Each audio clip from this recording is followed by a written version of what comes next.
আসসালামু আলাইকুম সুপ্রিয় শিক্ষার্থী, আগ্রাবাদ বালিকা বিদ্যালয় কর্তৃক আয়োজিত অনলাইন ক্লাসে সবাইকে আমার আন্তরিক প্রীতি ও শুভেচ্ছা। শিক্ষার্থীরা কেমন আছো? আশা করি ভালো। আমরা সবাই আল্লাহর রহমতে ভালো আছি। অনেকদিন হয় না, তোমাদের সাথে আমাদের দেখা হয় না, আমাদের সাথে তোমাদের দেখা হয় না। প্রযুক্তির এই সুবিধাটা না থাকলে কিন্তু আমরা আরো বিপাকে পড়তাম। যাই হোক, তবু তো আমরা চলে যাচ্ছে, আমাদের পড়ালেখাও চলছে, সময়ও পার হয়ে যাচ্ছে, সময় অতিবাহিত হবে। তো আমরা বাসায় থেকেই চেষ্টা করব ভালো মতো পড়াগুলোকে আয়ত্ত করার জন্য। আজকে আমরা যে ক্লাসটা করব, ষষ্ঠ শ্রেণীর বিষয় হচ্ছে গাস্ত বিজ্ঞান, আর আমাদের আলোচ্য বিষয় হচ্ছে ত্রয়োদশ অধ্যায়। ত্রয়োদশ অধ্যায়ে যে বিষয়টা আমরা আজকে দেখব সেটা হচ্ছে বয়ন তন্তুর ধারণা। আমরা একটু ভালো করে দেখি। বয়ন তন্তুর ধারণা, শব্দগুলো সম্পর্কে ধারণা রাখতে হবে, তাহলে আমরা বুঝতে পারবো। আজকের এই বয়ন তন্তুর ধারণায় এই অধ্যায় থেকে আমরা যেই জিনিসগুলো জানতে পারবো সেটা হচ্ছে সুতা তৈরির উপযোগী আঁশ ও তন্তুর গুণাবলী। অর্থাৎ সুতা তৈরি করার জন্য আমাদের কি কি আঁশ ব্যবহার করা হচ্ছে সেই জিনিসটার সম্পর্কে আমরা জানতে পারবো, এবং সেটার গুণাবলীটা কেমন হতে হবে। ঠিক আছে, এরপর আছে আমাদের তন্তু শ্রেণী বিভাগ। তন্তুটা কিভাবে শ্রেণী বিভাগ হচ্ছে সেই বিষয়টা জানবো। তারপর আমরা যে বিষয়টা সম্পর্কে জানবো সেটা হচ্ছে তন্তুর ভৌত ও কর্ম বৈশিষ্ট্য। অর্থাৎ তন্তুটা ভৌত ও কর্ম বৈশিষ্ট্য বলতে এর কর্মটা কোন ধরনের, কি কি বৈশিষ্ট্য এর মধ্যে বিদ্যমান, এই বিষয়টা জানতে পারবো। এরপর আমরা যে বিষয়টা সম্পর্কে জানবো সেটা হচ্ছে তন্তুর মধ্যে কিন্তু এই যে কয়েকটা যে ভাগ ভাগ আছে, কৃত্রিম তন্তু, তারপরে হচ্ছে তোমার তন্তুর বিভিন্ন পশম, সুতা, যাই থাকুক না কেন ভিতরগত বিষয়গুলো আমরা ডিটেলস একেবারে জেনে নেব, যেন তন্তু সম্পর্কে আমাদের ধারণাটা সুস্পষ্ট হয়ে যায়। তাহলে আমরা জানতে পারলাম আজকের অধ্যায় থেকে আমরা কি কি জানতে পারছি। তাহলে শিক্ষার্থীরা একটু লক্ষ্য করো, তোমাদের বইয়ের দিকে একটু তাকাও। তোমরা হাতের কাছে অবশ্যই বই রাখবে, তাহলে তোমাদের জন্য সুবিধা হবে পড়াগুলো বুঝে নিতে। বয়ন তন্তুর ধারণা পার্ট 1। পার্ট 1 কি নিয়ে আলোচনা করছে দেখো, সুতা তৈরির উপযোগী আঁশ বা তন্তুর গুণাবলী। আমরা সবাই জানি আমরা যে পোশাক পরিধান করি তা তৈরি হয় বস্ত্র থেকে। আপাত দৃষ্টিতে তোমাদের মনে হতে পারে যে সুতা থেকে এই বস্ত্র উৎপাদন করা হয়। কথাটি সঠিক হলেও দেখা গিয়েছে যে এই সুতা আবার তৈরি হয় কতগুলো ছোট ছোট আঁশ থেকে। অনেক সময় এই ছোট ছোট আঁশ থেকে বিভিন্ন প্রক্রিয়ায় সরাসরি বস্ত্র উৎপাদন করা হয়। বস্ত্র উৎপাদনে ব্যবহৃত যেসব তন্তুর নাম তোমরা সাধারণত শুনে থাকবে তাদের মধ্যে রয়েছে তুলা তন্তু, পাট তন্তু, রেশম তন্তু, পশম তন্তু, রেয়ন তন্তু, লাইলন তন্তু ইত্যাদি। তাহলে আমরা আগে পড়াটা একবার দেখে নিলাম। সেখানে আমাদেরকে যে বিষয়টা বলছে, আমরা সাধারণত যেই ধারণাটা পোষণ করি সেটা হচ্ছে সুতা থেকে আমরা মনে করি বস্ত্রটা তৈরি হয়েছে, কিন্তু এখানে বলছে বিভিন্ন ধরনের ইয়ে থেকে আঁশ থেকে বস্ত্রটা তৈরি করা হয়েছে। তাহলে আঁশের মাধ্যমে বস্ত্রটা তৈরি করা হলে জিনিসগুলো দেখো, এই বস্ত্রের আবার কতগুলো তন্তু পাওয়া যাচ্ছে বস্ত্রের ভেতর। সেটা হচ্ছে পাট তন্তু, রেশম তন্তু, এই যে এখানে আমরা ভাগ ভাগ দেখছি, পাট তন্তু, রেশম তন্তু, পশম তন্তু, রেয়ন তন্তু, নাইলন তন্তু। এই তন্তুগুলোর কারণে আমাদের বস্ত্রগুলোর ধরনগুলো কিন্তু পরিবর্তিত হয়ে যায়। তাহলে শিক্ষার্থীরা দেখো, কাজেই তোমরা বলতে পারো যে পোশাক, বস্ত্র বা সুতা তৈরির উপযোগী আঁশগুলোকেই বলা হয় বয়নতন্তু। এখন আমরা বয়নতন্তুর সংজ্ঞাটা সম্পর্কে জানতে পারছি। এখানে যেটা বলা হচ্ছে সেটা হচ্ছে পোশাক, বস্ত্র বা সুতা তৈরির উপযোগী তিনটা জিনিস। একটা হচ্ছে পোশাক, আরেকটা হচ্ছে বস্ত্র, আরেকটা হচ্ছে সুতা। তিনটা তৈরির যে উপযোগী আঁশগুলো রয়েছে সেটাই হচ্ছে বয়নতন্তু। তাহলে আমরা বয়নতন্তু সম্পর্কে বুঝতে পারলাম, বয়নতন্তু জিনিসটা কি, এটার ধারণাটা পেলাম। তোমরা আরো একটু মনোযোগ সহকারে বাসায় বেশ কয়েকবার এই বিষয়টা পড়বে। এখান থেকে বইয়ে লক্ষ্য করলে দেখতে পারবে আঁশ বা বয়নতন্তু, সুতা, বস্ত্র, পোশাক প্রত্যেকটা কিন্তু আলাদা আলাদা ছবি দেওয়া আছে তোমাদের বুঝার সুবিধার্থে। তোমরা যখন পড়ার সাথে সাথে ছবিগুলো মিলাবে তখন তোমাদের জন্য অনেক সহজ হয়ে যাবে।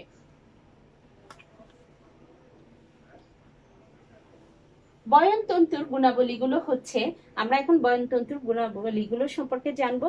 সেই গুণাবলীগুলো কি কি আমরা একটু মনোযোগ সহকারে দেখি। বয়নতন্তুর দৈর্ঘ্য প্রস্থের চেয়ে বড় হবে। দৈর্ঘ্য আর প্রস্থ তো বুঝতে পারছো, যেটা দৈর্ঘ্য হচ্ছে লম্বায় আমরা যেটা প্রচলিত ভাষায় বলি, ঠিক আছে। আর প্রস্থ হচ্ছে তোমার উপর নিচ থেকে যেই জিনিসটা পাশাপাশি যে জিনিসটাকে আমরা বলছি সেটাকে বলছি আমরা কি, প্রস্থ। আর দৈর্ঘ্যটা হচ্ছে কি, লম্বাই যেটা আমরা বলছি। তাহলে এই বিষয়টা একটু মাথায় রেখে বয়নতন্তু বিষয়টা দেখো। বয়নতন্তুর দৈর্ঘ্য প্রস্থের চেয়ে বড় হবে, অর্থাৎ প্রস্থ হবে ছোট, দৈর্ঘ্য হবে কি বড়। তন্তু যত সূক্ষ্ম হবে বস্ত্র ততই মসৃণ ও নমনীয় হবে।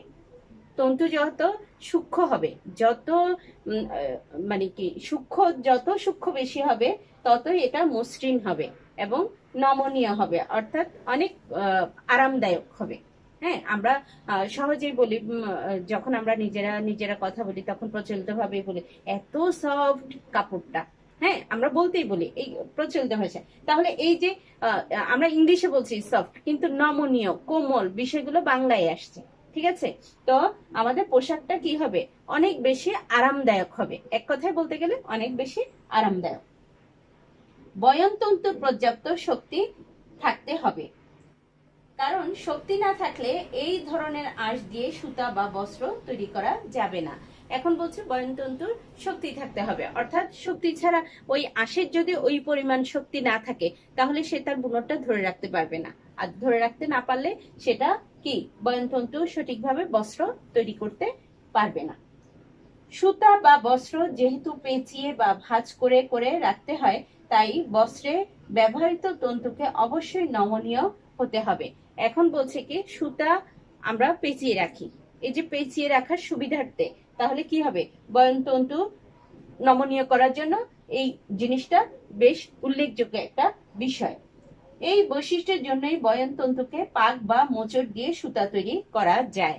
তাহলে এটা এই বৈশিষ্ট্য আছে বলেই কিন্তু সুতাটা তৈরি করা যাচ্ছে বয়নতন্তুর জন্য।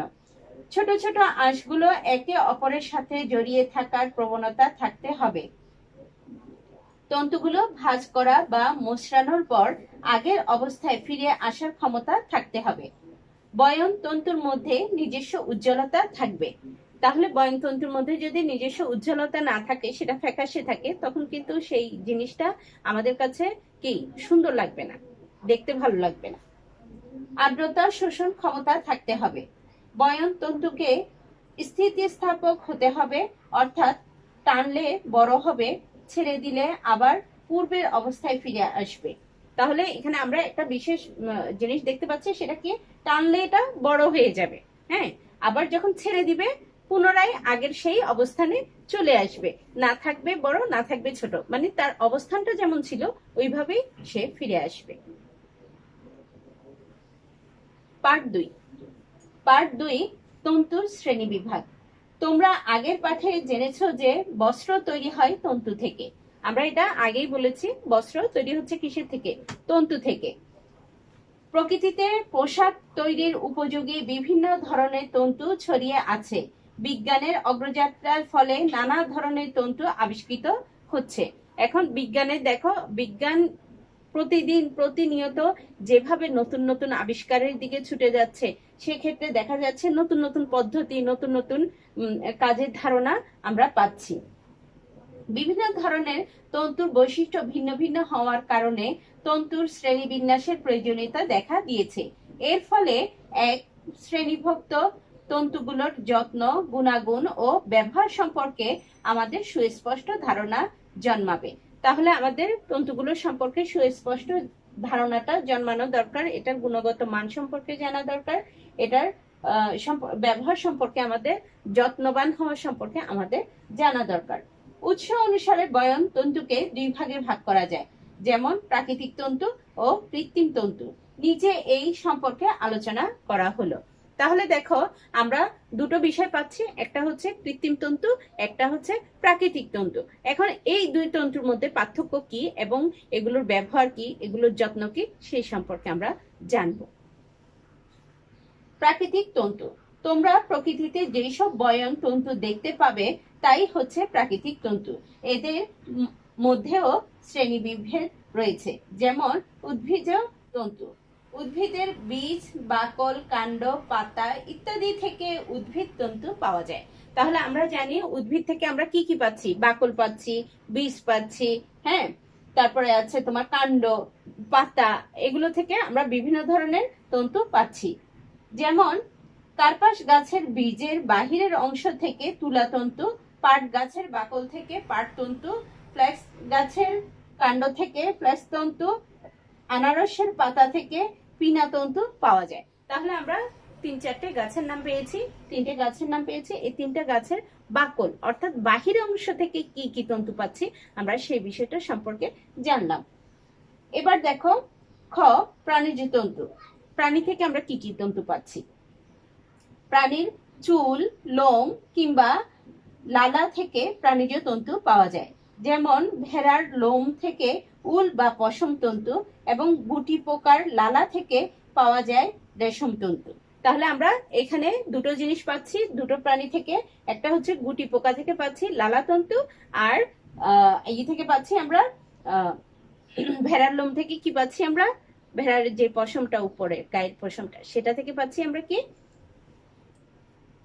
উল বা পশম তন্তু। তাহলে আমরা এই দুটো জিনিস পাচ্ছি। এরপর আছে দেখো প্রাণীজ তন্তু। মাটির নিচের কঠিন শিলার স্তরে স্তরে এই ধরনের তন্তু পাওয়া যায়। খনিজ তন্তুকে পরিশোধিত করে সুতা উৎপাদন করা হয়, যেমন অ্যাসবেস্টস তন্তু থেকে উৎপাদন করা হয় অ্যাসবেস্টস সুতা। তাহলে আমরা এই জিনিসগুলো জানতে পারলাম কি কি তন্তু আমরা পাচ্ছি।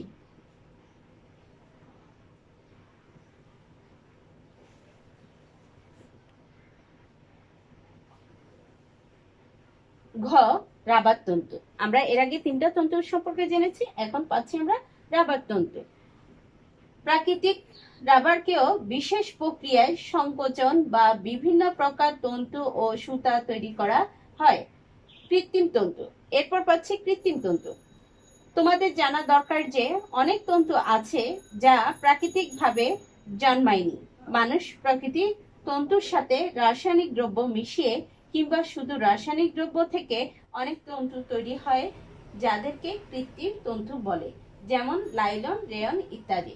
অর্থাৎ প্রকৃতি থেকে না পেয়ে সেটা কি করছে, কৃত্রিম ভাবে মানুষ নিজেরাই তৈরি করছে, সেই জন্য এটা হয়েছে কৃত্রিম তন্তু। আমরা সহজ ভাষায় সেটাই বলছি। তাহলে সেই মানুষের তৈরি জিনিসগুলোকে কৃত্রিম তন্তু বলছি।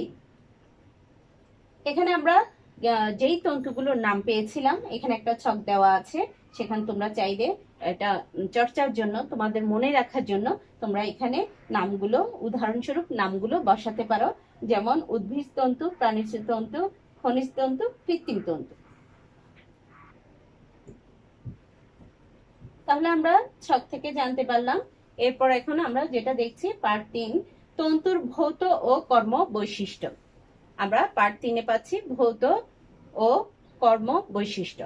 তাহলে দেখো, যেহেতু আমাদের জীবনে বস্ত্রের ভূমিকা অনেক গুরুত্বপূর্ণ, তাই কোনো বস্ত্র কি ধরনের তন্তু দিয়ে তৈরি এবং সেই তন্তুর বৈশিষ্ট্য কি সেই সম্পর্কে আমাদের সকলের জানা দরকার। তাহলে আমি একটা বস্ত্র পরবো কিন্তু সেই বস্ত্রটা কোন ধরনের, সেটা কি দিয়ে তৈরি হয়েছে সেটা না বুঝলে তো সেটার ব্যবহারটা আমি সঠিকভাবে করতে পারবো না।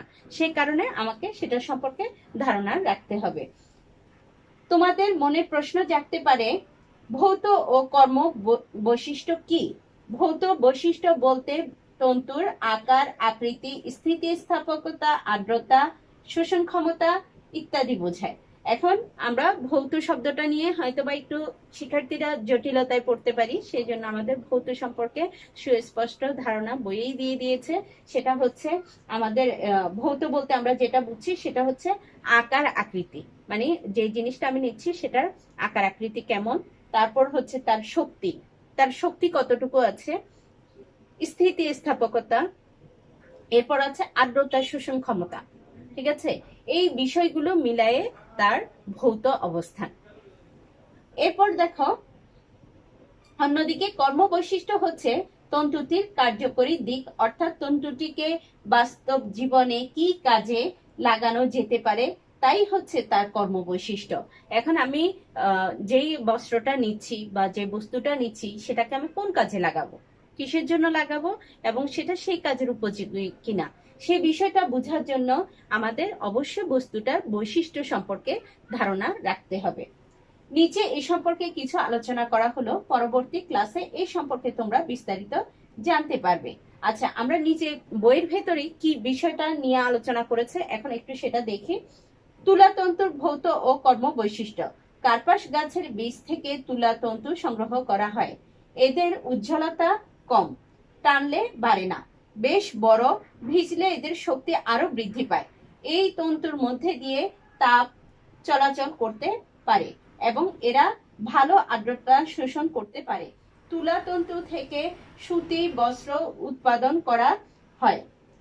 প্রতিদিনের পোশাক ছাড়াও উৎসবের পোশাক, খেলার পোশাক, পর্দা, টেবিল কভার ইত্যাদি তৈরিতে সুতি বস্ত্র ব্যবহৃত হয়। তাহলে আমরা সেই তন্তু সম্পর্কে ধারণা পেলাম, তার ভৌত অবস্থা এবং তার কর্ম বৈশিষ্ট্য সম্পর্কেও জানলাম। এটা জানা থাকলে তোমার ব্যবহারে উপযোগী হবে এবং ব্যবহার করতে সুবিধা হবে। ফ্ল্যাক্স তন্তুর ভৌত ও কর্ম বৈশিষ্ট্য। আমরা এবার ফ্ল্যাক্স তন্তুর ভৌত, অর্থাৎ আমরা আগেই বলেছি ভৌত বিষয়টা সম্পর্কে, ভৌত জিনিসটা কি সে ভৌত বিষয় সম্পর্কে জানবো এবং কর্ম বৈশিষ্ট্য। ফ্ল্যাক্স তন্তুটির মশিনা গাছের কাণ্ড থেকে সংগ্রহ করা হয়। মশিনা গাছের উপরের ছালটি সরিয়ে নিলে এই তন্তুটি গাছের মাথা থেকে শিকড় পর্যন্ত ছড়িয়ে থাকতে দেখা যায়। এই তন্তুর তৈরি লিনেন বস্ত্র উজ্জ্বল, শক্ত, মজবুত ও ভিজলে এদের শক্তি আরো বেড়ে যায়। তাহলে দেখো এই মশিনা গাছটার কথা কি বলছে, সেটার ইয়ে হচ্ছে কি, তৈরি হচ্ছে কি লিনন বস্ত্র উজ্জ্বল, শক্ত, মজবুত। তাহলে এটা থেকে তৈরি হচ্ছে লিনেন, আবার সেটা হচ্ছে কি উজ্জ্বল এবং শক্ত ও মজবুত। ভিজলে কি হয়, এটা আরো বেশি শক্তি বেড়ে যায়। এই তন্তুর মধ্যে দিয়ে তাপ ভালো চলাচল করতে পারার কারণে গ্রীষ্মকালে ব্যবহারের জন্য এটা বেশ উপযোগী বস্ত্র। পরিধেয় পোশাক ছাড়াও টেবিল মোছার কাপড়, তোয়ালে ইত্যাদি তৈরিতে এই তন্তু ব্যবহার করা হয়। রেশম তন্তুর ভৌত ও কর্ম বৈশিষ্ট্য। এরপর আমরা জানবো রেশম তন্তু সম্পর্কে। রেশম তন্তুটা কেমন দেখো, প্রত্যেকটা কিন্তু আলাদা আলাদা, একটু লক্ষ্য রাখতে হবে, না হলে তোমার সব গুলিয়ে যাবে। আমরা এই পর্যন্ত দুটো তন্তুর বৈশিষ্ট্য এবং ভৌত অবস্থা দেখেছি, এবার দেখছি রেশম তন্তুর। তোমরা জেনে রাখো যে প্রাকৃতিক তন্তুর মধ্যে সবচেয়ে বড় তন্তু হচ্ছে রেশম তন্তু। গুটি পোকার লালারস থেকে রেশম উৎপাদিত হয়। রেশম খুবই মোলায়েম ও মজবুত তন্তু। রেশমের উজ্জ্বলতা সবচেয়ে বেশি। নিজস্ব উজ্জ্বলতার কারণে এই তন্তু থেকে উৎপাদিত রেশমি বস্ত্র, বিলাসবহুল পোশাক তৈরির ব্যবহার করা যায়। তাহলে আমরা এখানে যেটা দেখছি, রেশমি তন্তুটা আমাদের বিলাসবহুল বলছে, একটু বিলাসবহুল বলতে কি আমরা শখের কারণে যে জিনিসগুলো করে থাকি। ঠিক আছে, পশম তন্তুর ভৌত ও কর্ম বৈশিষ্ট্য। আমরা আগে রেশমটা জেনেছি, এবার জানবো পশম তন্তুর। পশম একটি প্রাণীজ তন্তু। বিভিন্ন লোমশ প্রাণীর ত্বকের উপর গজানো পশম বা চুল থেকে শীত নিবারণের জন্য এই তন্তু সংগ্রহ করা হয়। পশুদের মধ্যে ভেড়ার লোমি পশমি বস্ত্রে বেশি ব্যবহার করা হয়। পানি শোষণ ক্ষমতা সবচেয়ে বেশি হলেও ভিজলে এদের আকৃতি ও শক্তি কমে যায়। এই তন্তুর মধ্যে দিয়ে তাপ ভালো চলাচল করতে পারে না পারার কারণে শীতকালের পোশাক হিসাবে মাফলার, সোয়েটার, শাল ইত্যাদি তৈরির জন্য এগুলো বেশ উপযোগী। তাহলে দেখো আমরা এই পশম তন্তুর যে বিষয়টা পাচ্ছি সেটা হচ্ছে আমাদের শীতকালীন যে বস্ত্রগুলো আছে সেগুলোই হচ্ছে পশম তন্তুর আওতায় পড়ে, ক্যাটাগরিতে পড়ে। আর এগুলো হচ্ছে কি শীতকালে যেহেতু আমাদের শীতের প্রকোপ থেকে বাঁচার জন্য আমরা এই ধরনের পোশাকগুলো ব্যবহার করি। আর এই পোশাকগুলোর বৈশিষ্ট্যের সাথে আমাদের শীতকালীন পোশাকগুলো ওতপ্রোতভাবে জড়িত। এই কারণে আমরা পশম তন্তুর পোশাকগুলো শীতকালে ব্যবহার করছি। কৃত্রিম তন্তুর ভৌত ও কর্ম বৈশিষ্ট্য। কৃত্রিম তন্তু যেহেতু মানুষের তৈরি করে তাই এদের দৈর্ঘ্য নিয়ন্ত্রণ করা যায়। অর্থাৎ আমরা যেটা জানতে পারছি কৃত্রিম তন্তুটা আমরা মানুষেরা নিজেরাই তৈরি করছি, এর জন্য এটার দৈর্ঘ্যটা আমরা আমাদের ইচ্ছে মতো করতে পারবো, যেহেতু মানুষের হাতে এটা তৈরির সেই সুযোগ রয়েছে। এদের উজ্জ্বলতাও বাড়ানো কমানো যায়। রেয়ন, পলিস্টার, নাইলন ইত্যাদি কৃত্রিম তন্তুর উদাহরণ। কয়লা, বায়ু, পানি ইত্যাদি নাইলন তন্তুর মূল উৎস।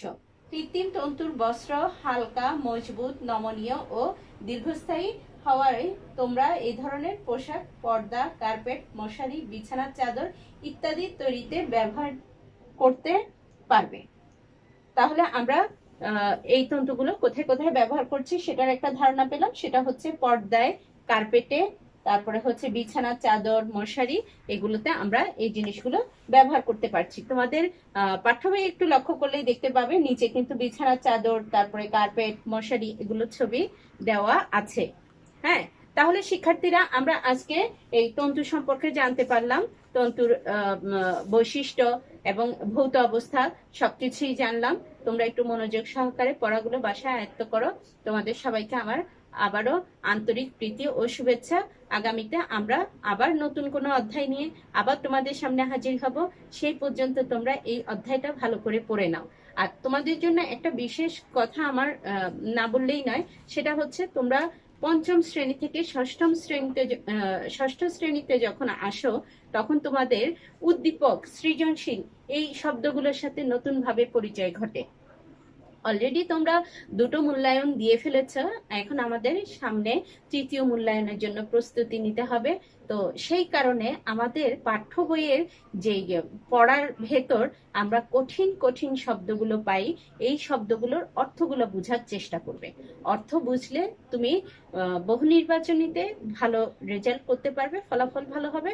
আর তোমার উদ্দীপক পড়ার সময় কিংবা সৃজনশীল উত্তর লেখার সময় উত্তরপত্রে তোমাকে অনেক বেশি সহযোগিতা করবে। তাহলে শিক্ষার্থীরা আজকে এই পর্যন্ত। সবাই সুস্থ থাকো, ভালো থাকো, সুন্দর থাকো এই প্রত্যাশায়। আল্লাহ হাফেজ।